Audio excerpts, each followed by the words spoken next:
হ্যাঁ, এবার বলুন। বৈদিক ভাষা একটা গোষ্ঠীর ভাষা।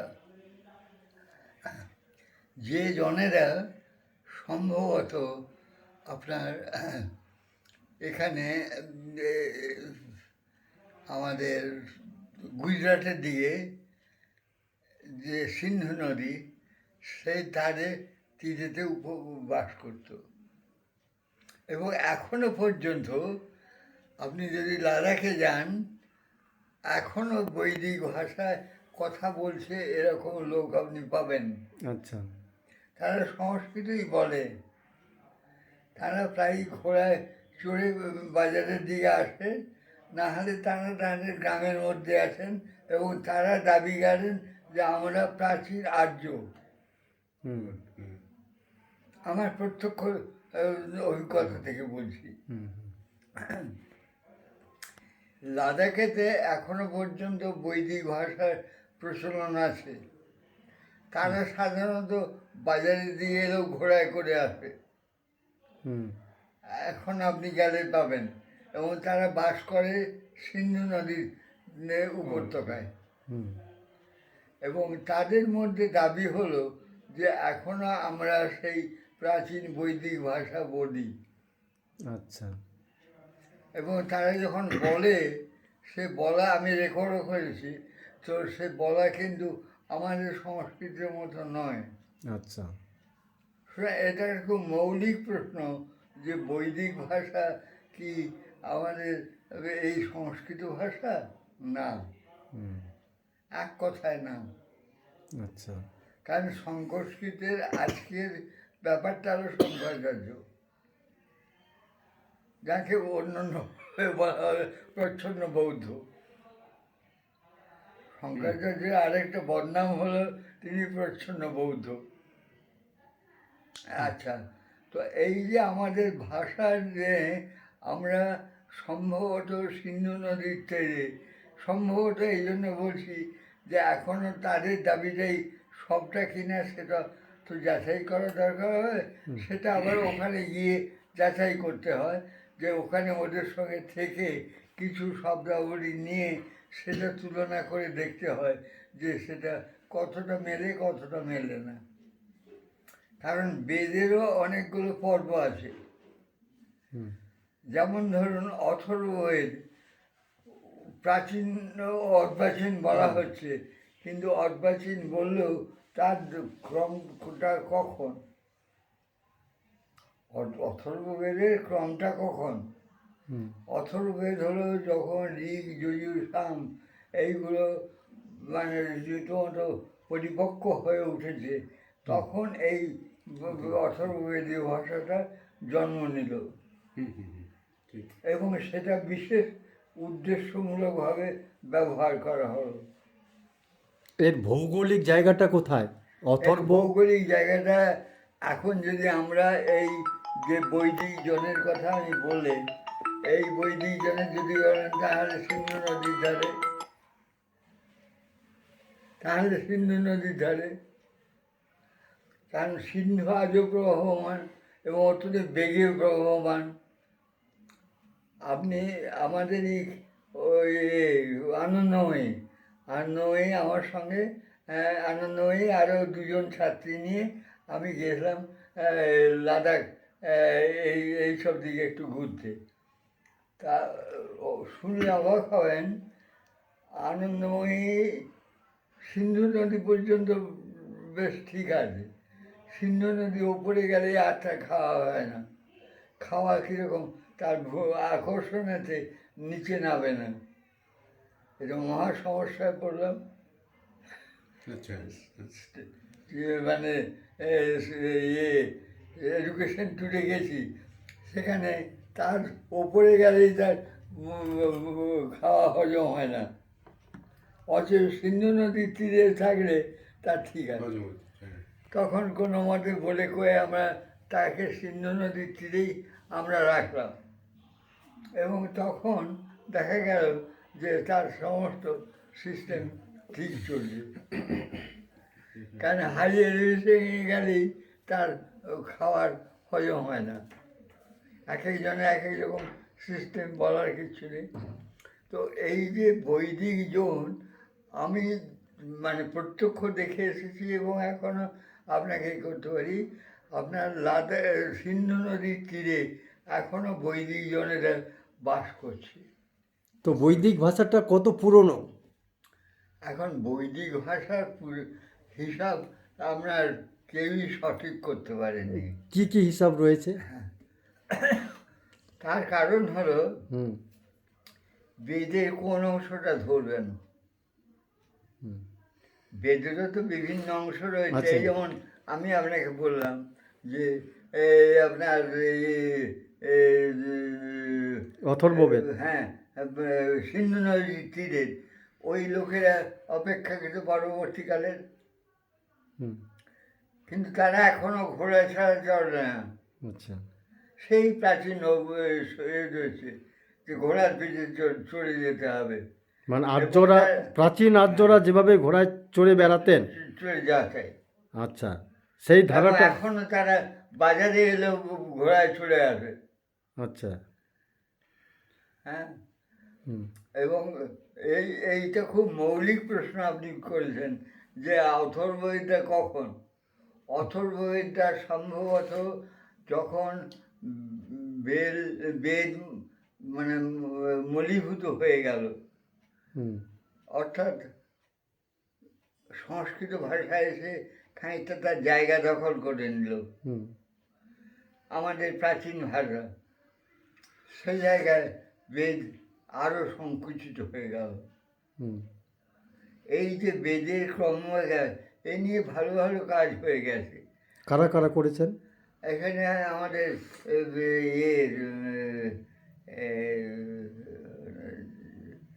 ইউনিভার্সিটি আপনার, হ্যাঁ, এই ইউনিভার্সিটি, এই কলকাতার মাঝখানে ইউনিভার্সিটিটা বলুন, বর্ধমান, না কলকাতার মাঝখানে রবীন্দ্রভারতী। প্রেসিডেন্সি। হ্যাঁ, রবীন্দ্রভারতী। আচ্ছা। রবীন্দ্রভারতীর যে শাখাটা আপনার দক্ষিণ দিকে রয়েছে, হয়তো সেই শাখাটা যান, তাদের কিন্তু পড়ানোর রীতি ভিন্ন। আচ্ছা। তাদের পড়ানোর রীতি ভিন্ন, কারণ তারা বৈদিক প্রাচীন সংস্কারটা তারা মানেন না। ওটা ভেদিক ডিপার্টমেন্ট। হ্যাঁ হ্যাঁ হ্যাঁ হ্যাঁ হ্যাঁ হ্যাঁ হ্যাঁ। হ্যাঁ, আচ্ছা। তারা ওইটা মানেন না। হুম তারা বলেন ওটা লোকপ্রবাহ, আচ্ছা। ওটা আসল সত্য নয়। কিন্তু যাই হোক, এখন আপনি যা ধরেছেন ওরা ওরা কিন্তু অন্যভাবে বেদকে ব্যাখ্যা করে, হুম এবং সেখানে প্রফেসররাও ব্যাখ্যা করছেন বেদকে অন্যভাবে। এখন বেদের আসল রূপটা কি আজ পর্যন্ত আমরা সঠিক করে বলতে পারিনি। তার কারণ হলো যে প্রশ্নটা আমাদের বিখ্যাত সঙ্গীতজ্ঞ উঠিয়েছেন যে বেদের মেয়েরা কিসে গান গাইত।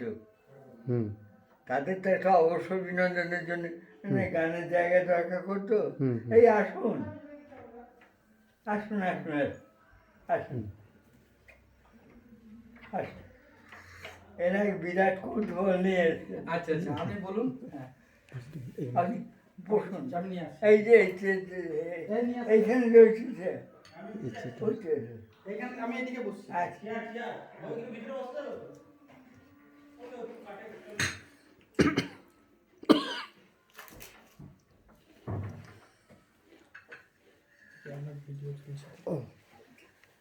আপনি বললেন বেদের উৎস সিন্ধু উপত্যকায়। হ্যাঁ সিন্ধু উপত্যকায় হ্যাঁ বেদের উৎস। হ্যাঁ আরেকটা মত শোনা যাচ্ছে এটা বহিরাগত, হ্যাঁ, মধ্য এশিয়া থেকে মধ্য এশিয়ার দিকে। থেকে এসেছে। হ্যাঁ হ্যাঁ, তো তো দুটো মত হয়ে গেল। দুটো গ্রুপ হয়ে গেল। হ্যাঁ। আচ্ছা, তারপরেও কথা হলো বেদের স্বাধ্যায়নটা কারা পড়ে। আচ্ছা। আমি বেদ মন্ত্র পড়লাম, অগ্নিমেরে পুরোহিতম, সকল মিলে সুর করে পড়তে ভালো লাগলো, কিন্তু তারপর তার ব্যাখ্যাটা কাছে গেল, তখন সেই সায়নাচার্যের কথা আসবে। হুম এবং সায়ন আপনি জানেন যে বেদকে অন্যভাবে ব্যাখ্যা করলেন, যার জন্যে সায়ন নিয়ে বহু আমাদের প্রশ্ন এবং সমস্যা। সায়ন কি ভাষাবিদ? হ্যাঁ, সায়ন আচার্য কারণ- ভাষাবিদ? হ্যাঁ, কারণ সায়নের ভাষ্য সবসময় এই আপনার বেদের অনুশিষ্ট অনুযায়ী নয়, আচ্ছা। বেদের আছে। কিন্তু আমরা যেটা করি, আমরা বিশেষ করে পশ্চিমবঙ্গের লোকেরা, হুম।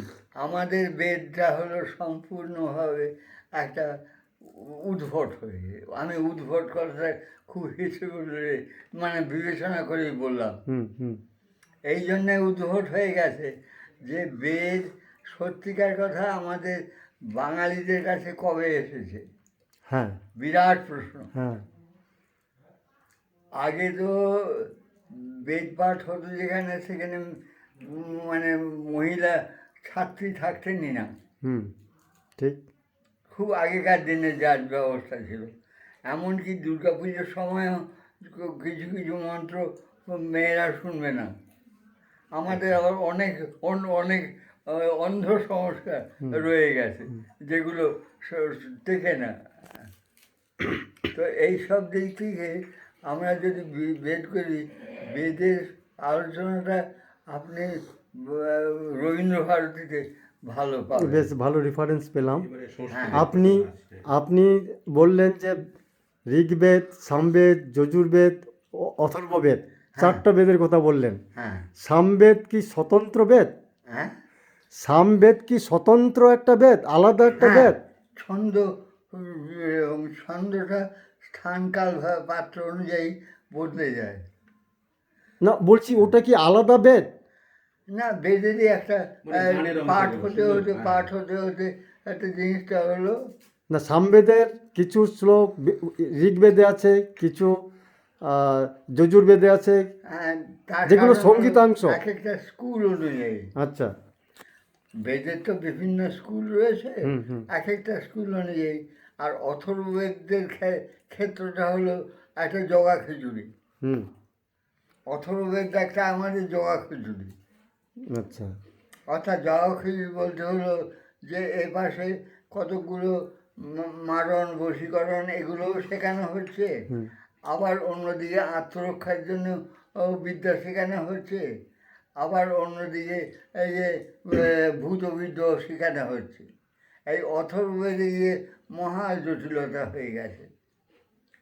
আচ্ছা, আরেকটা প্রশ্ন, যে বেদ বা আর্যরা যখন ভারতবর্ষে ঢুকছেন, প্রবেশ করছেন, হ্যাঁ, আর্যরা হ্যাঁ, যখন ভারতবর্ষে ঢুকছেন, হ্যাঁ, তো ওরা নাকি 4টি পর্যায়ে ঢুকেছেন।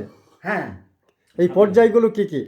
সেগুলো, হ্যাঁ আমি বলি, সেগুলো হলো এল ব্যানার্জি শাস্ত্রী, এল অনন্তলাল ব্যানার্জি শাস্ত্রী। হুম তার পায়ের তলায় আমার বসার সুযোগ ঘটেছিল। হুম তিনি প্রচণ্ডভাবে ইহুদি এবং বেদের তুলনা করেন। হুম কারণ ইহুদিরাই বেদ এনেছে। আজও আমরা ইহুদি মন্দিরে আগুন জ্বলছে। হুম আমাদের কলকাতার ইহুদি মন্দিরে দেখুন আগুন জ্বালানো হয়ে রয়েছে। কলকাতার ইহুদি মন্দিরে আচ্ছা আচ্ছা। আগুন জ্বালানো হয়ে রয়েছে। কারণ এখনো তারা সে আগুন জ্বালিয়ে অগ্নির প্রাচীন যে উপাসনা system। করে। হুম ওই যে যেতেই ডান দিকে বড় চার্চটা, ওই বড় চার্চটা হলো ইহুদিদের চার্চ। আচ্ছা। ওই ইহুদির চার্চে এখনো প্রতিদিন কত কেরোসিন পুড়ে আমি তো জানি না, যাই হোক পোড়ায় তারা। হুম অগ্নিহোত্রী আগুন জ্বালানোর দায়িত্ব কারণ রাখে। ব্যাপারটা হলো যে বেদের ভাষা কি আজকে যে ভাষা আমরা দেখতে পাচ্ছি বা বলছি, এইটাই কি বেদের ভাষা? সম্ভবত তা নয়। নয়।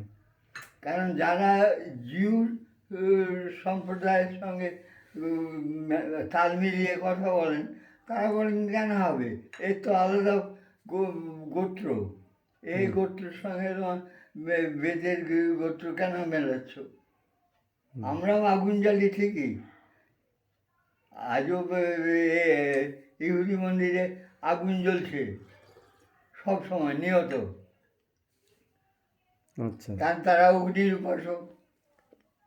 হুম আমাদের এই যে পরম্পরাটা আপনি যে প্রশ্ন করলেন, খুব সূক্ষ্ম পরম্পরা, যে কখন আমরা ইহুদিদের পরম্পরা ছেড়ে আমরা স্বতন্ত্র একটা সৃষ্টি করলাম, এবং সেটা কোথায় করলাম?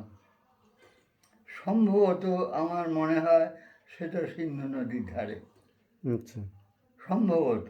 কারণ এখনো পর্যন্ত সিন্ধু নদীর ধারের লোকেরা দাবি রাখে যে আমরা আমরা ঘোড়ায় চড়ি, এবং দ্বিতীয় হলো আমরা সিন্ধু পাড়ের লোক। ওরা বহিরাগত, এটা ওরা বলছে না? হ্যাঁ, সিন্ধু নদের যারা বাসিন্দা, হ্যাঁ, ওরা যে ওদের পূর্বপুরুষেরা বহিরাগত, হ্যাঁ, এটা কি বলছেন ওনারা? হ্যাঁ, বহিরাগত মানে বহিরাগত। বলছেন মধ্যপ্রাচ্য বা হ্যাঁ, মধ্য এশিয়া, হ্যাঁ, হ্যাঁ, এশিয়া মাইনর, এগুলোর হ্যাঁ, কথা হ্যাঁ, শুনছি আমরা। হ্যাঁ, হ্যাঁ, এশিয়া মাইনরের যারা, হ্যাঁ। তারা মধ্যপ্রাচ্য লোক। হ্যাঁ, ওরা যখন কারণ আমরা তো তক্ষশিলা পার হয়ে যাই, তো আমাদের গৌরবের লক্ষণ ছিল। একজন বিদ্বান হচ্ছেন মানে কি, তিনি তক্ষশিলা অধ্যয়ন করে তিনি আরও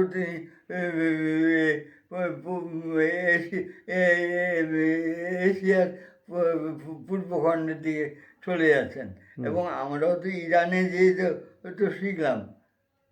আমরা যদি ইরানে না যেতাম তাহলে আমরাও শিখতে পারতাম না, কারণ তক্ষশিলা পার হলেই তারপরে আমরা ইরান রাজ্যে যাচ্ছি এবং ইরান রাজ্যে করছি। তাহলে এই যে আমাদের মানে পায়ে হেঁটেই হচ্ছে, কারণ পায়ে হেঁটে দেখুন, লক্ষ্য করলে আপনি একটা রাস্তা আপনাকে সোজা দেখিয়ে দিচ্ছি, মালাবার উপকূল দিয়ে হাঁটতে হাঁটতে আপনি সোজা গিয়ে এর কাছে পৌঁছে যাবেন, ভূমধ্যসাগরের কাছে পৌঁছে যাবেন, সুয়েজ ক্যানালের কাছে পৌঁছে যাবেন। এবং একটা রাস্তা সম্ভবত ছিল যেটা দিয়ে আপনার ওই সমাধি করুন পায়ে হেঁটে এসেছিলেন তার দেশ থেকে, এতে এশিয়াটিক সোসাইটিতে, এই সেদিনের গল্প। সুতরাং সে একটা পায়ে হাঁটা রাস্তা ছিল যেটা সোজা মালাবার উপকূল হয়ে ভূমধ্যসাগরকে চলে যাচ্ছে। আর তখনকার দিনে চীনারা যখন এতে যাচ্ছে, আরেকটা দিক থেকে চীনারা যখন এখন ধর্মপ্রচার করতে যাচ্ছে, বৌদ্ধ চীনারা, তখন তারা কিন্তু যাচ্ছে ভূমধ্যসাগরের কাছ থেকে। তারা ভূমধ্যসাগরের কাছ থেকে, এটা চাইনিজ অ্যাকাউন্টে আছে, ভূমধ্যসাগরের কাছ থেকে তারা পায়ে হেঁটে এটা চীন যাচ্ছে। আর্যরাও তো পায়ে হেঁটে এসেছিলেন। আর্যরাও পায়ে হেঁটে এসেছিল। হ্যাঁ, আর্যরাও পায়ে হেঁটে, কত বছর আগে, কত হাজার বছর আগে এসেছিলেন? হ্যাঁ, কত হাজার বছর আগে এসেছিলেন আর্যরা? আর্যদের আগমনের কথা ইহুদিদের সূত্রে যা জানা যায়, হ্যাঁ। আপনি যেতে পাবেন, কম্পিউটারে পেয়ে যাবেন। হ্যাঁ, কম্পিউটারে পেয়ে যাবেন। আচ্ছা। ওটা ওটা ওটা ওই প্রশ্নটা আমরা উত্তর কম্পিউটারে যেটা কম্পিউটারে পাবো সেটা তো ওই ম্যাক্স মুলার সাহেব আর গিয়ারসনের যে মত তার উপর নির্ভর হ্যাঁ, করে হ্যাঁ। রয়েছে। কিন্তু এটা তো সকলে মানছে হ্যাঁ, না। গিয়াসেনের রিপোর্টটাই পাওয়া যায়। হুম। তো সুতরাং এর হিসেব করতে গেলে আলাদা করে বসে এদিকে লেখাপড়া করতে হবে। একদম একদম। আচ্ছা, এবং এটা ফ্রাঞ্জ বফ হ্যাঁ। বলে একজন ভাষাবিজ্ঞানী ছিলেন। হ্যাঁ, তো সংস্কৃত ভাষা সম্পর্কে তার হ্যাঁ, মতামত কী ছিল, অভিমত কী ছিল? ব্যাপারটা হলো রিটা হলো রি, ই, এই যে ধ্বনিগুলো আমাদের বিকৃত ধ্বনি। হুম অধ্বনি যেমন সহজ, আর ধ্বনি যেমন সহজ, কিন্তু ই হলেই আপনার দেখুন যে অন্য জায়গায় ট্রেন পড়ছে। আবার যখন ই করছি, ই তো অন্য ভাষায় নেই, আমাদের বাংলা ভাষায় আছে বা সংস্কৃতে আছে। তা ই যখন করছি তখন তাহলে অগ্নিমিড়ে পুরোহিতম দেবৈতিজম অবতারম রত্নধাতমম, এই যখন আমি বলছি, আমার দেখুন মডুলেশন অফ দি টোন, এবং সেই সঙ্গে সঙ্গে আমার শ্বাস প্রশ্বাসের গতি কিন্তু ভিন্ন হয়ে যাচ্ছে। আপনি এইটাই পাচ্ছেন আপনার বেদের মধ্যে। এবং এই সম্বন্ধে আমি বললাম, আপনি আমাদের রবীন্দ্রভারতীতে এতে ওই জায়গাটা একটু খোঁজ করুন, ওরা দেখিয়ে দেবে কী করে গতিটা হচ্ছে, কারণ ওখানে বেদের ভালো ভালো মানে প্রায়োগিক মাস্টারমশাইরা রয়েছেন। আচ্ছা, এবার প্রশ্ন যে বৈদিক ভাষার পরে হ্যাঁ যে ভাষাটা ডেভেলপ করলো হ্যাঁ সেটা কি প্রাকৃত ভাষা না পালি ভাষা, এই ব্যাপারে না, একটু। পালিটা ও মানে দক্ষিণ প্রান্তের ভাষা। দক্ষিণ হ্যাঁ মানে আমাদের চট্টগ্রাম অঞ্চল থেকে পুরো আপনি টিয়াফোড়া দেশে যান, হুম সেখানে আপনি টাকা পয়সা বলছেন না, টিয়াফোড়া। আচ্ছা। অর্থাৎ সেখানে ভাষাগুলোকে আরও সংক্ষিপ্ত করে তোলা। ভৌগোলিক সীমাটা কি হ্যাঁ, পালি ভাষার ভৌগোলিক সীমা? পালি ভাষার ভৌগোলিক সীমা সত্যিকার কথাই এটাই বুদ্ধের প্রথম জীবনের তো এটা ভৌগোলিক সীমা সত্যিকার কথাই বলতে গেলে দক্ষিণ পূর্ব এশিয়া। দক্ষিণ পূর্ব এশিয়া। হ্যাঁ, আজও। আচ্ছা কারণ আজও আপনি শ্রীলঙ্কার থেকে আপনি যতই দক্ষিণ দিকে যাচ্ছেন ততই আপনার ভাষা অন্যরকম হয়ে যাচ্ছে। আচ্ছা, আর প্রাকৃত ভাষার ভৌগোলিক সীমানা? হ্যাঁ, প্রাকৃত ভাষার ভৌগোলিক সীমানা। প্রাকৃত ভাষার ভৌগোলিক সীমানা বদলে বদলে গেছে। আচ্ছা কারণ আপনি দেখুন রামায়ণে আমাদের দশরথ কে কয়টা আমাদের মধ্যে ছিল না। হুম কে কয় যখন জয় করলেন, কৈকেয়ীকে যখন নিয়ে এলেন, তখন স্বাভাবিকভাবে তার বয়সও হয়েছে, তিনি কৈকেয়ী বশ্যতা স্বীকার করলেন হুম স্বাভাবিকভাবে। শেষ পক্ষের বউ হুম যা হয়, তারপরে তারই নির্দেশে রাম বলে গেলেন। হুম এই যে গল্পগুলো বাল্মীকি খাটিয়ে গেলেন, হুম বাল্মীকিরও এটাকে মানে শোনা গল্প। কারণ বাল্মীকি অত জানতেন কিনা আমি জানি না, কারণ বাল্মীকির পূর্ব পরিচয় যা পাওয়া যায় সেখানে বাল্মীকি কতটা বিদ্বান ছিলেন, এবং রবীন্দ্রনাথ সেই জন্য খুব সহজ করে বলে গেছেন, সেই সত্য যার ছিল তুমি। আর রবীন্দ্রনাথ এক লাইনে সেটাকে পরিষ্কার করে দিয়ে গেছেন, তোমার বিদ্যাভর্তা নিয়ে আমার আলোচনার দরকার নেই, তুমি যা বলবে তাই সত্য, কারণ তুমি প্রথম মানে ধনী স্বীকার করছো। হুম তো সুতরাং এইসব যে না এগুলো আপনার, তবে আমি নিজে আর্য বলে দাবি করার মানুষ দেখে এসেছি, সেটা হলো সিন্ধু নদীর ধারে হুম এখন, এবং তারা কিন্তু ঘোড়া ছাড়া চলে না। হুম এবার বৈদিক ভাষা থেকে প্রাকৃত ভাষার যে উত্তরণ, হ্যাঁ, ওই ব্যাপারটা একটু আলোকপাত করুন দেখি। বৈদিক ভাষা থেকে কি প্রাকৃত ভাষা হয়েছে না সংস্কৃত ভাষা থেকে প্রাকৃত ভাষা হয়েছে? প্রাকৃত ভাষার প্রকারভেদ। প্রাকৃত প্রাকৃত আপনার অষ্টাদশ 16টা মহাজনপদ ছিল। হ্যাঁ ছিল। আচ্ছা, 16টা মহাজনপদে 16টা রকমের ভাষা চলতো। হুম সেইগুলো ছিল কিন্তু মধ্য ভারতে, হুম মানে 16 মহাজন যেখানে রয়েছে। কিন্তু ব্যাপারটা হলো যে আমাদের নদী পেরিয়ে বিন্ধ্য পেরিয়ে অগস্ত্য গেলেন ওপারে, হুম ফিরলেন না। হুম কৌতূহল মানুষের বাড়লো।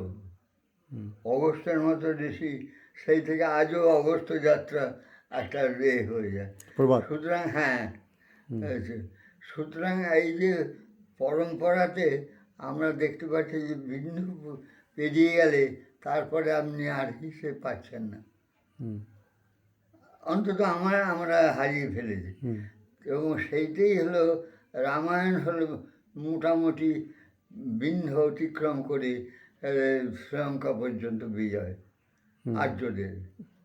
হুম এখানে আর্যদের কথা। আর্যদেন। হুম হ্যাঁ, এবং সেখানে রাক্ষস, মন্দোদরী ইত্যাদি যে চরিত্রগুলো, সেগুলো হলো সম্পূর্ণ নরখাদকের দল। হুম তারা, সুতরাং এই নিয়ে আপনার কৌতূহলে আপনি এই আমাদের কলকাতার এতে ভেদিক ডিপার্টমেন্ট। হ্যাঁ হ্যাঁ হ্যাঁ হুম। না, আমি আপনার কাছ থেকেও কিছু শুনতে চাইছি এর জন্য। হ্যাঁ, গৌতম বুদ্ধ ধর্ম প্রচার করেছিলেন, গৌতম বুদ্ধ এবং মহাবীর জৈন ধর্ম প্রচার করেছিলেন, হ্যাঁ। কি ভাষায় করেছিলেন? পায়ে হেঁট, হ্যাঁ, পায়ে হেঁট। না কোন ভাষায়?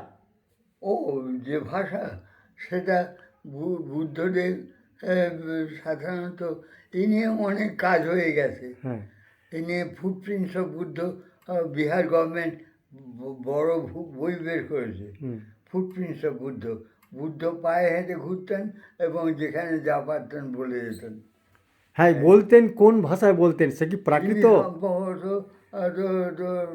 পালি তখন চলেনি।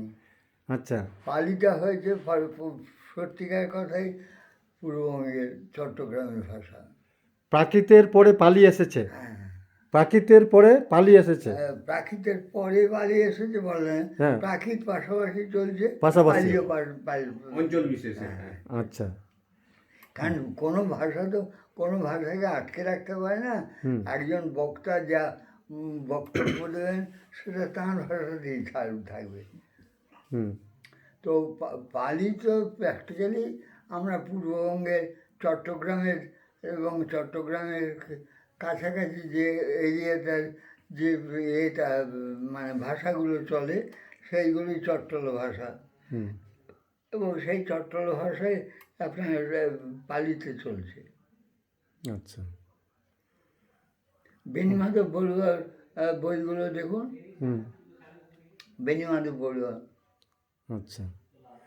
তো এবার প্রাকৃত, পালি, তো ওর মধ্যে অপভ্রংশর কথা শুনছি। হ্যাঁ, অপভ্রংশ এসেছে সত্যিকার কথায়। আমি নিজে যতটা আমার নিজের হুম, চেতনায় আমি যা চলি, হুম, অপভ্রংশ এসেছে প্র্যাকটিক্যালি একটা মিশ্র গোষ্ঠীর ভাষা, হুম, যারা মানে ঘটকা নয় ঘাটকা নয়, হুম,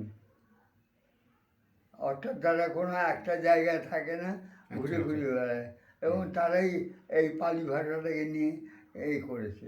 যের জন্যে দেখা গেল যে চট্টগ্রামের পরে তারপরে আর পালি স্কলারই প্রায় আসছে না। কলকাতা ইউনিভার্সিটিতে যারা পড়াচ্ছে তারা সবাই কলকাতার লোক, তার মূল পালির লোক নেই।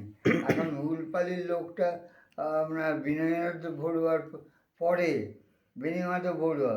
হুম, বেণীমাধব বড়ুয়া চট্টগ্রামের লোক ছিলেন।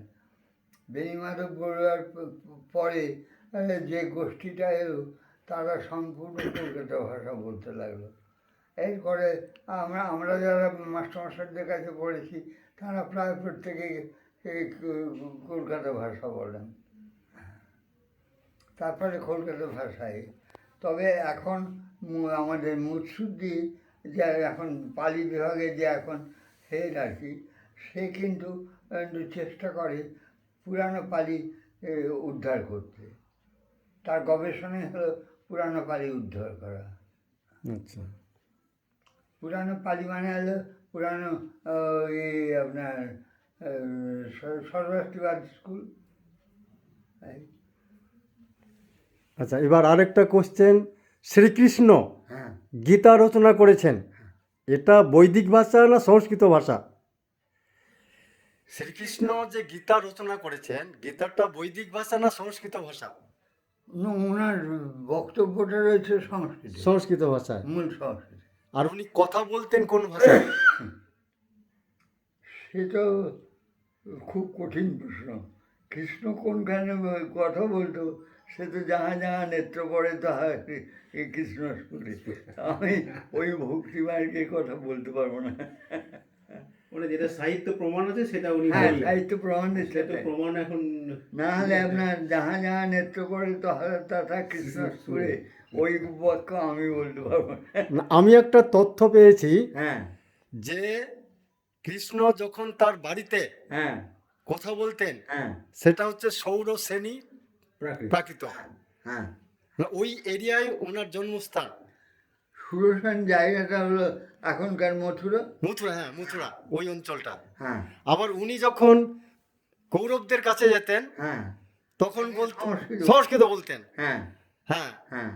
না তখনকার দিনে, এখনকার দিনেও যেমন পলিগ্লট হচ্ছে, তখনকার দিনেও পলিগ্লট হচ্ছে। ছিল, হ্যাঁ। তো এবার জৈন, মহাবীর জৈন হ্যাঁ, এবং বুদ্ধ দুজনেই ধর্ম প্রচার করার জন্য বাংলায় এসেছিলেন। কে? বাংলায় ওনারা এসেছিলেন, জৈন ধর্ম কিংবা বৌদ্ধ। সেটা নিয়ে তো পরম্পরা বর্ধমানই তো দাবি করে। হ্যাঁ, কি দাবি করছে? বর্তমান দাবি করছে যে উনি তো নগ্ন সন্ন্যাসী ছিলেন, হুম সেই জন্য ওকে কুকুর লেগলিয়ে দেওয়া হয়েছিল। হুম একটা পরম্পরাগত গল্প রয়েছে, হুম একটা কুকুর লেগলিয়ে দেওয়া হয়েছিল। তো যাই হোক, তিনি তার নিজের এতেই তিনি সে কুকুরকে দমন করে তিনি তার বক্তব্য তিনি রেখে গেছেন, হুম। এবং এ নিয়ে কাজ করেছেন পঞ্চাননবাবু, আচ্ছা, আমাদের পঞ্চানন মণ্ডল, মণ্ডল, হুম, পঞ্চানন মণ্ডল। মণ্ডল, হ্যাঁ। উনি কি পালি ভাষার অধ্যাপক ছিলেন? না, উনি বাংলার, বাংলা, বাংলা। আচ্ছা আচ্ছা। উনি বাংলার। হ্যাঁ। তো ওর তো বিরাট কাজ না, উনি বর্ধমানের ভাষাটা নিয়ে অনেক চর্চা করেছেন। রাঢ় নিয়ে চর্চা করেছেন, রাঢ় নিয়ে। রাঢ় নিয়ে চর্চা হ্যাঁ, করেছেন, হ্যাঁ। হ্যাঁ, হ্যাঁ। রায় নিয়ে। হ্যাঁ। তো এইবার বাংলা ভাষার উৎপত্তি, বিকাশ, বিবর্তন কিভাবে হলো? ভাষার উৎপত্তি সুনীতিবাবু ভালো বলবে এখন। আচ্ছা। উনি ওখানে টেস্ট করেছেন, এবং ওনার ওই এটা হিস্ট্রি অফ বেঙ্গলি ল্যাঙ্গুয়েজ যেটা রয়েছে, যে বইটা, হুম ওই বইটা বড়টা না, হুম হ্যাঁ, ওখানে উনি করেছেন। আর ওনার তো অ্যানালিসিস তো অন্য ধরনের। হুম উনি তো কোথা থেকে যে শুরু করতেন না কোথায় চলে যেতেন আমরা খেয়ে পেতাম না, আচ্ছা। ছাত্র হিসেবে বুঝতে পারতাম না যে কোথায় চলে গেলেন উনি। হুম। হ্যাঁ, আচ্ছা। উনি মানে ভাষা শুরু করলে সে মানে কী বলবো, আর্য ভাষা অনার্য ভাষা সব জড়িয়ে মড়িয়ে একটা কাণ্ড করতেন। না, বাংলা ভাষার সাথে পালি ভাষার রিলেশন আছে? হ্যাঁ, ঘনিষ্ঠ আছে, ঘনিষ্ঠ আছে। আচ্ছা। হ্যাঁ, আপনি যেটা বৈষ্ণব সাহিত্যে পাচ্ছেন, হুম। কহাবসী ইত্যাদি, এগুলো তো সবই আমি পালিতে পালি থেকে পাচ্ছি, আচ্ছা। ও, তো দিয়ে তাহলে বাংলা ভাষার সঙ্গে, এবং এটা নিয়ে সুকুমার রায়ের তো, সুকুমার রায় বলছি, সুকুমার বাবুর তো মন্তব্যই হলো যে উড়িয়া আর বাংলা একই গোত্রের ভাষা। এটা এক সময় বলা হয়েছিল উড়িয়া এবং আসামিজ ভাষা এরা হচ্ছে বাংলা ভাষার উপভাষা। হ্যাঁ, হ্যাঁ। হ্যাঁ, তো এখন দুটো স্বতন্ত্র ভাষা, আসামিজ না, দুটো স্বতন্ত্র ভাষা, ভাষাতত্ত্বের দিক থেকে ওটা সবটা খাটবে না। কারণ আমি বলছি, আমি মেদিনীপুরের লোক, আমার কাছে কেউ উড়িয়া বললে আমার কাছে অসুবিধা হয় না, কারণ আমার আত্মীয় স্বজনেরা অনেকেই উড়িয়া বলেন। আর এক সময় তো জানেন যে উড়িয়ারা কলকাতা পর্যন্ত দখল করেছিল। এই হলো এর ইতিহাস। তো সুতরাং এমন অনেক পরিবার আছেন আমাদের যারা বাড়িতে উড়িয়াই বলেন, তারা বাংলা বলেনই না। সুতরাং এই নিয়ে, কেন আমি মেদিনীপুরের লোক হওয়ার ফলে বর্ডারের ভাষাগুলোর সঙ্গে আত্মীয় স্বজনের যাতায়াতের আমাদের যোগাযোগগুলো ঘটেছে বা ঘটে, তখন তারা যখন উড়িয়াতে কথা বলে তখন আমরা চুপ করে থাকি। আচ্ছা, ইয়ে ক্লাসিক্যাল ল্যাঙ্গুয়েজ, হ্যাঁ, ধ্রুপদী ভাষা, হ্যাঁ, তো বাংলা ভাষাকে ধ্রুপদী ভাষা করা হচ্ছে না, এ ব্যাপারে আপনার হ্যাঁ। বক্তব্য কি? না, কেমন করে এরকম বাংলা ভাষায়? বাংলা ভাষা তো উড়িষ্যার পাশাপাশি ভাষা। হ্যাঁ, ধ্রুপদী ভাষা, যে অনেকগুলো ভাষা ধ্রুপদী ভাষা হিসাবে ঘোষিত এই ভাষার স্বীকৃতি ওড়িয়া ভাষা পেয়েছে, পেয়েছে, হ্যাঁ। হিন্দি ভাষা পেয়েছে, আচ্ছা, কিন্তু বাংলা ভাষাকে ধ্রুপদী ভাষা হিসেবে স্বীকৃতি দেয়নি। আচ্ছা। তাই বাংলা কি ধ্রুপদী ভাষার স্বীকৃতি পেতে পারে না, সেটাই হচ্ছে। বাংলা পরিভাষা একটা সাহিত্য পরিষদের বই ছাড়া আর কোথায় আছে? সাহিত্য পরিষদের প্রাচীন এগুলো না, আপনার দৃষ্টিতে, হ্যাঁ আপনার বিচারে হ্যাঁ বাংলা ভাষা ধ্রুপদী ভাষা নয়, নয় কিনা? না ধ্রুপদী ভাষা নয় বাংলা ভাষা? না, বাংলা ভাষা উড়িয়া ভাষার সঙ্গে ঘনিষ্ঠ। তো উড়িয়া ভাষা তো ধ্রুপদী ভাষা হয়ে গেছে, ডিক্লেয়ার হয়ে গেছে। হ্যাঁ, তো আবার আমাদের পাশের রাষ্ট্র বাংলাদেশের, হ্যাঁ তো ওখানে তো বলা যাবে না যে বাংলা ভাষা ধ্রুপদী ভাষা নয়। না হ্যাঁ, তাহলে ওখানে বাংলা ভাষা ধ্রুপদী ভাষা, আন্তর্জাতিক ভাষা, আর আমাদের পশ্চিমবঙ্গে ধ্রুপদী ভাষা বাংলা ভাষা নয়। বাংলা ভাষা নয়। মানে এটা তো ইন্ডিয়া গভর্নমেন্ট হবে, ইন্ডিয়া গভর্নমেন্ট যে ক্রাইটেরিয়া সৃষ্টি করেছে, হ্যাঁ তাতে সংস্কৃতকে বলছে ক্লাসিক্যাল ল্যাঙ্গুয়েজ, হুম। ওড়িয়া ভাষায় ক্লাসিক্যাল ল্যাঙ্গুয়েজ, এরকম 4-5টি ভাষা ক্লাসিক্যাল ল্যাঙ্গুয়েজের স্বীকৃতি পেয়েছে, কিন্তু বাংলা পায়নি। হ্যাঁ না, বাংলা পাবে কি করে? আমাদের প্রশ্ন হচ্ছে, ওড়িয়া ভাষা যদি ক্লাসিক্যাল ল্যাঙ্গুয়েজ হয়, হ্যাঁ তাহলে বাংলা ভাষা নয় কেন? না, বাংলা ভাষা কি করে হবে? হ্যাঁ, বাংলা ভাষা ক্লাসিক্যাল ল্যাঙ্গুয়েজ হতে পারে না, কারণ হ্যাঁ, বাংলা ভাষার বয়স কত? কত? আপনার ধরুন চট্টগ্রাম অঞ্চল বাদ দিলাম, এ পাশে আপনার পূর্ববঙ্গ বাদ দিলাম, অর্থাৎ বাংলাদেশ বাদ দিলাম, তাহলে আমার এই পাশে বাংলা ভাষার জায়গা হলো কতটুকু? এখনকার কলকাতা শহর। না, কথাটা তো জায়গা নিয়ে হচ্ছে না, বয়স নিয়ে হচ্ছে, কত প্রাচীন হচ্ছে, প্রাচীনত্বের বিচারে।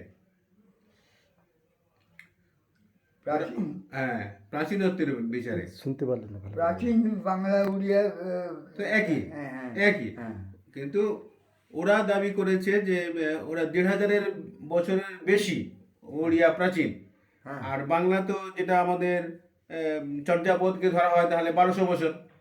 হ্যাঁ না, চর্যাপদের ভাষা অন্য ভাষা। ওটা তো প্রাচীন বাংলা ধরা হচ্ছে। একটা সংগঠিত ভাষা। চর্যাপদে একটা বিশেষ করে চর্যাপদ যখন সম্পূর্ণভাবে এদের হাতে এসে গেল, তখন ওরা কিন্তু ওদের মতো করে করলো, যার থেকে বাউলের জায়গায় এসে গেল। এখন এটা আমাদের বাংলা ভাষার বয়সকাল, হ্যাঁ সেটা তো 1200 বছর ধরা হচ্ছে চর্যাপদের সময় থেকে।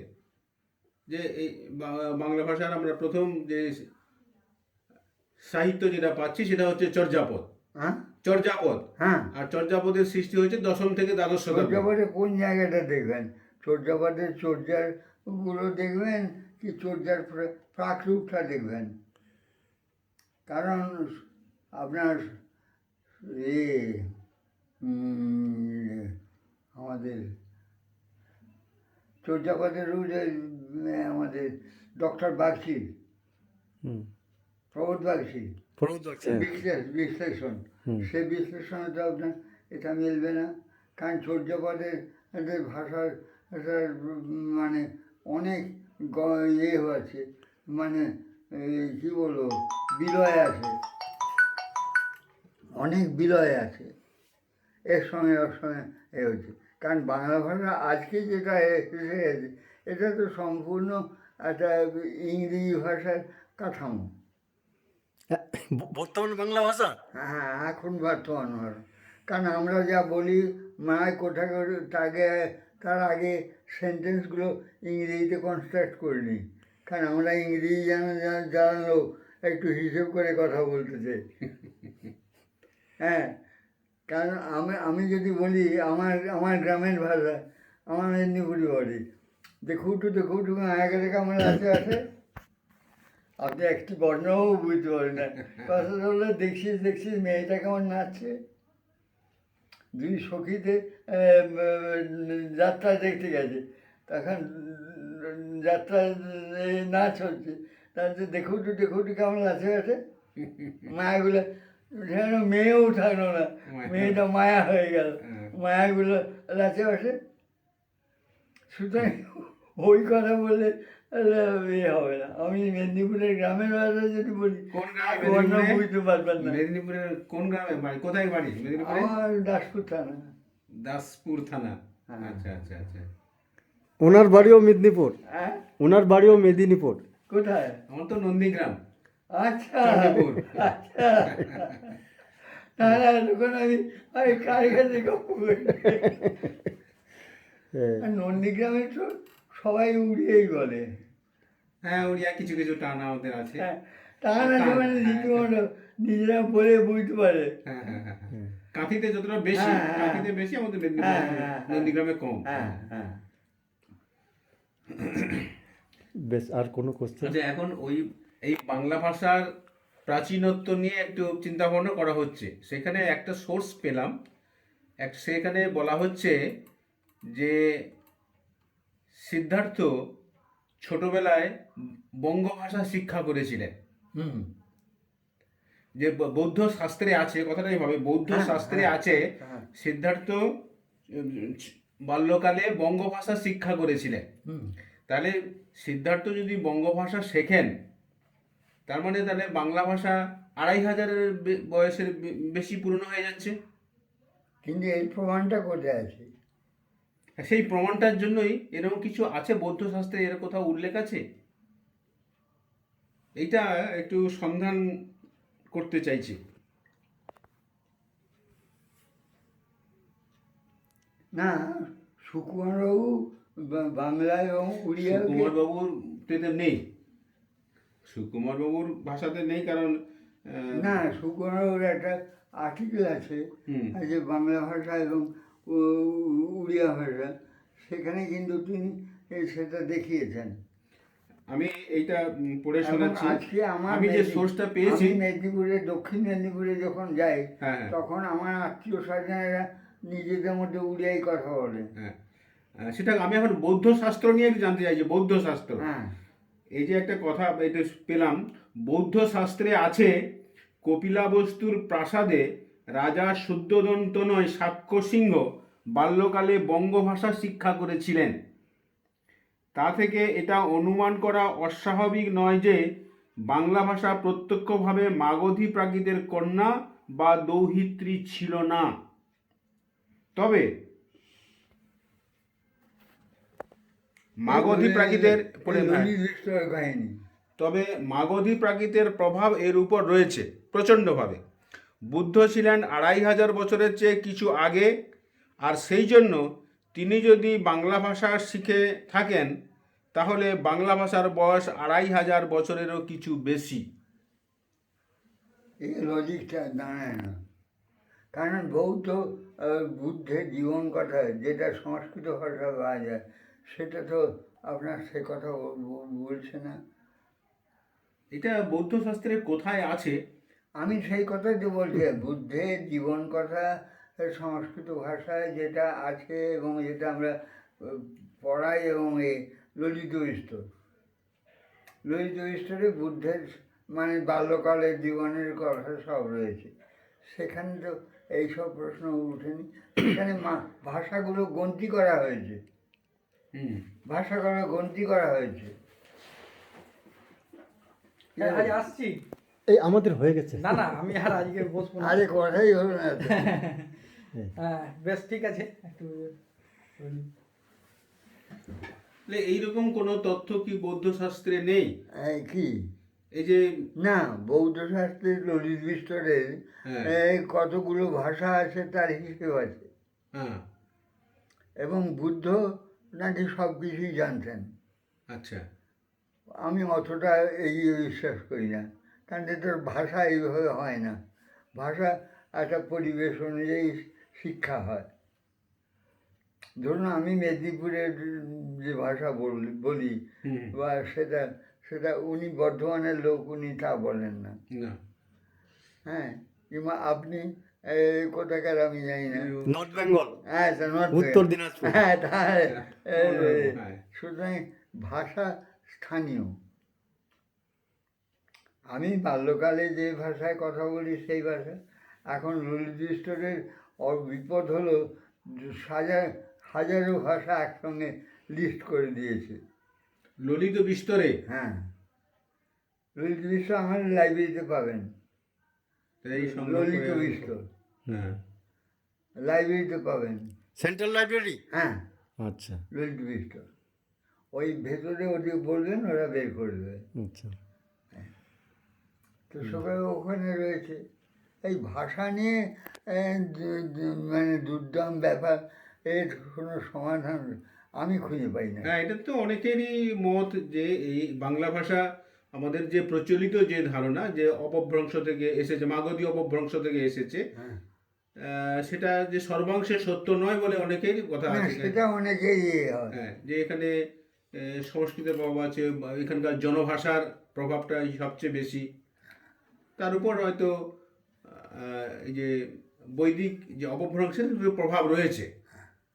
না, অপভ্রংশের প্রভাব তো থাকবেই। হ্যাঁ, কিন্তু মূলত তাহলে এখানকার যে বিভিন্ন জনগোষ্ঠী ছিল তাদের ভাষাটাই প্রধান। হ্যাঁ, এবং সেক্ষেত্রে এই অঞ্চলে, ভারতবর্ষের একদম পূর্বাঞ্চলে সংস্কৃত ভাষার খুব প্রাধান্য। কারণ বাংলা ভাষায় বলছে 92% শব্দ সংস্কৃত। মানে বাংলা ভাষায় যে শব্দ ভাণ্ডার, দেখা হ্যাঁ। যায় যে 92% শব্দ সংস্কৃত শব্দ। তা কেমন করে হবে? পরিসংখ্যান যারা করেছেন হ্যাঁ, ওরা বলছেন যে বাংলা ভাষার ভোকাবুলারিতে হ্যাঁ, 92% শব্দ সংস্কৃত জাত। হুম, ও 92% সংস্কৃত। হ্যাঁ, সংস্কৃত একদম সংস্কৃত সংস্কৃত জাত আর কি। হ্যাঁ। তৎসম তদ্ভব মিলিয়ে, হ্যাঁ, তৎসম তদ্ভব। অপভ্রংশ। না, সেটা কি, না, সেখানে একটা প্রশ্ন রয়েছে, সেখানে কি বিদ্যাসাগরীয় ভাষা সংস্কৃত হলেও একটা প্রশ্ন আছে। টোটাল হ্যাঁ। টোটাল বাংলা ভাষার সেই প্রাচীন উৎস থেকে আজ পর্যন্ত যে ডেভেলপমেন্ট, হ্যাঁ, পুরো বাংলা ভাষার মধ্যে টোটাল যে ভোকাবুলারি, হ্যাঁ, তো সেই শব্দ ভাণ্ডারে দেখা যাচ্ছে 92% হ্যাঁ, সংস্কৃত, বৈদিক, প্রাকৃতজাত ভাষা। মানে সংস্কৃত জাত। হ্যাঁ, সংস্কৃতজাত এবং বৈদিকেরও কিছু আছে। বৈদিক শব্দ। আছে তো, বলা যে অপভ্রংশের প্রভাব তো রয়েছে। হ্যাঁ, এই সংস্কৃত মানে তৎসম তদ্ভব, এই ভাষাগুলো আর কি, শব্দগুলো, এই জাতীয় শব্দগুলো বেশি রয়েছে। তাই অনেকের ধারণা যে সংস্কৃত ভাষাটা এই ভারতের এই পূর্বাঞ্চলের ভাষা, মানে দক্ষিণ পূর্ব এশিয়ার ভাষা। দক্ষিণ পূর্ব এশিয়ার ভাষা হচ্ছে সংস্কৃত। সংস্কৃত ভাষা। হ্যাঁ, হ্যাঁ, সেই জন্য বাংলা ভাষায় সংস্কৃত জাত শব্দ এত বেশি। আরেকটা তথ্য যে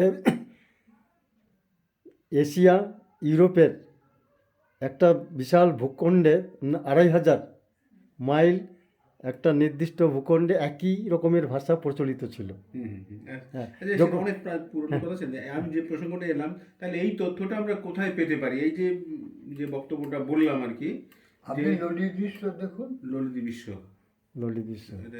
ললিত বিস্তরের ভাষা নিয়ে প্রচুর আলোচনা রয়েছে। আচ্ছা, বেশ, ঠিক আছে, আপনার অনেক সময় নিলাম, না, এর জন্য কিছু না। আপনাকে ধন্যবাদ। আমরা না, না, এই ঠিক আছে, তাহলে আমিও একটু লাভ করলাম। অনেক দিকে আপনি আমার মানে ভাবনাগুলো এই খুলে দিলেন, দরজা খুলে দিলেন, যে আচ্ছা এই ধরনের কি এটা ভাবতে পারি। একদম এই যে কথাটা আপনি প্রথমে একদম আমাদের সঙ্গে মিলে যাচ্ছে, যে সংস্কৃত ভাষা বৈদিক ভাষা আলাদা।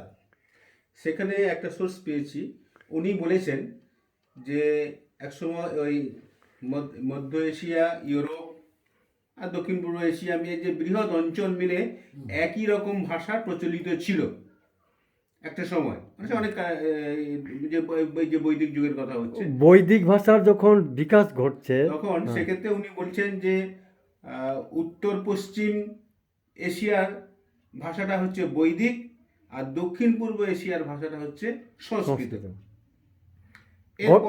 এরপর তো আর্যরা এলেন মধ্য এশিয়া থেকে, ধাপে ধাপে ধাপে ধাপে তারা এগোচ্ছেন। ফলে তখন বৈদিক ভাষা আর সংস্কৃত ভাষার আবার মিলন মিশ্রণ ঘটেছে। সেক্ষেত্রে যে প্রাকৃত ভাষাগুলো সৃষ্টি হয়েছে, তো উনি বলছেন সেই প্রাকৃত ভাষাগুলো কোথাও সংস্কৃতের প্রাকৃত, আর কোথাও সংস্কৃত বৈদিকের প্রাকৃত। মিশ্রণ। এইভাবে প্রাকৃত ভাষাগুলোর সৃষ্টি হয়েছে। প্রাকৃতিক ভাষা মানে জনসাধারণ। হ্যাঁ হ্যাঁ হ্যাঁ, ওই ভাষাগুলোর সঙ্গে জনসাধারণের সঙ্গে মেলামেশার পরে যে ধারাবাহিক বিবর্তন পরিবর্তন হয়েছে প্রাকৃত ভাষা হলো। তাহলে আমাদের এই প্রচলিত যে ধারণা যে প্রাকৃত ভাষা মানে বৈদিক জাত, বৈদিকের থেকে এসেছে, আর প্রচলিত যে ধারণা যে বৈদিক ভাষা যখন প্রাকৃত ভাষায় রূপান্তরিত হলো, তাকে যখন সংস্কার করা হলো তখন সংস্কৃতির সৃষ্টি হলো। তাহলে এই ধারণাটা যে সঠিক নয় সেটা আপনিও বললেন। ভাষা কোনো কারোর নিয়ম মেনে চলে না, হ্যাঁ ভাষা তার মতো চলে। হ্যাঁ হ্যাঁ হ্যাঁ, একটি ভাষা কতদিন বেঁচে থাকে? সে কথা বলার করে এটা নিয়ম কতটা প্রয়োগ করে তার উপরে, কতটা প্রয়োগ করে তার উপরে। ম্যাক্স মুলার হ্যাঁ তো উনি তো 200 বছর করে দেখিয়েছেন বিবর্তনটা। হ্যাঁ ম্যাক্স মুলার সাহেব হ্যাঁ তিনি বেদের যে বিবর্তনটা, হ্যাঁ, ঋগ্বেদ, যজুর্বেদ, অথর্ববেদ, উপনিষদ, তো এগুলো 200 বছর অন্তর অন্তর এদের ভাষাগত গঠনগত রূপ পাল্টে গেছে। স্বাভাবিক সেটা। এটা ম্যাক্স মুলার সাহেব দেখালেন যে বৈদিক ভাষা 3200 বছরের পুরনো। কিন্তু হ্যাঁ। কিন্তু আরো অন্যান্য পণ্ডিত বা আমি যে তথ্যের কথা বলছি উনি বলেছেন যে সে তুলনায় বৈদিক ভাষা অনেক প্রাচীন। উনি ঋগ্বেদের আগে বৈদিক সৃষ্টিকাল কোন বলেছেন। বৈদিক? হ্যাঁ, সেটা আমি বলছি। উনি এইভাবে সময়কালগুলো ব্যবহার করবেছেন। প্রথম হচ্ছে ঋগ্বেদের কাল, হ্যাঁ 10,000 বছর খ্রিস্টপূর্ব, 15,000 থেকে 10,000 বছর, 15,000 থেকে 10,000 বছর। তাহলে এই দীর্ঘ 5,000 7,000 বছর ধরে ঋগ্বেদ তৈরি হয়েছে। তারপরে সময়কালটা হলো যজুর্বেদ, তারপরে হলো অথর্ববেদ। অথর্ববেদ প্রায় অর্বাচীন। হ্যাঁ, একদম অর্বাচীন। আর এই বেদগুলোকে যখন লেখাতে হলো অনেক পরে, অর্থাৎ বেদব্যাস লিখলেন, লিখলেন বেদব্যাস। যাই হোক যিনি লিখুন, হ্যাঁ, তার আগে তো বেদ লেখা হতো না, মুখে মনে রাখতে হতো, মুখস্থ করে রাখতো। তখন লিপির উদ্ভব হয়েছিল কি? না, লিপি ছিল না, লিপি ছিল না। পরে যখন লিপি হলো তখনও পর্যন্ত ওরা বেদ লিখলো না, বলে না এটা লিখতে নেই।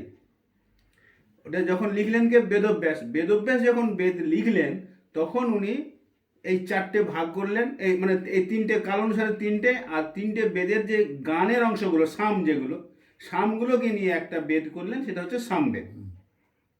সামবেদটা গানে, শুধু গানের অংশগুলো, ও সে তার কিছু হয়তো ঋগ্বেদের কালেরও আছে, ম্যাক্সিমাম ঋগ্বেদের ঋগ্বেদের কালেরও আছে, হ্যাঁ যজুর্বেদের কালেরও আছে, অথর্ববেদেরও নিয়ে তিনি এটা একটা গানের অংশটাকে বললেন সামবেদ। তো এই দিক থেকে উনি বললেন যে বৈদিক ভাষা তাহলে আমরা বলছি 15,000 খ্রিস্টপূর্ব 15,000 বছর থেকে।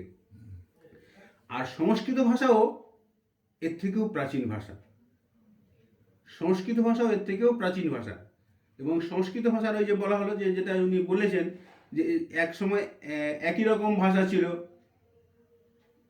আমাদের উত্তর পশ্চিম এশিয়ার দিকটা ছিল বৈদিক আর দক্ষিণ পূর্ব দিকটা ছিল সংস্কৃত ভাষা। তো আমাদের অধ্যয়ন, আমাদের স্টাডি চলছে, আমরা কোথাও আটকে গেলে আবার আপনার কাছে আসবো। দরজা খোলা। হ্যাঁ, আর নামটা বললেন না, আমার ভুলে গেলাম। কি ওই যে বুদ্ধের ভাষা, প্রাকৃত না না, ললিত বিস্তার। হ্যাঁ, ললিত বিস্তার। ললিত বিস্তার, হ্যাঁ, ললিত বিস্তর। ললিত বিস্তর। আচ্ছা, ধন্যবাদ আপনাকে এই সময় দেওয়ার জন্য। আমরা খুব ঋদ্ধ না না হলাম। না, এই কথা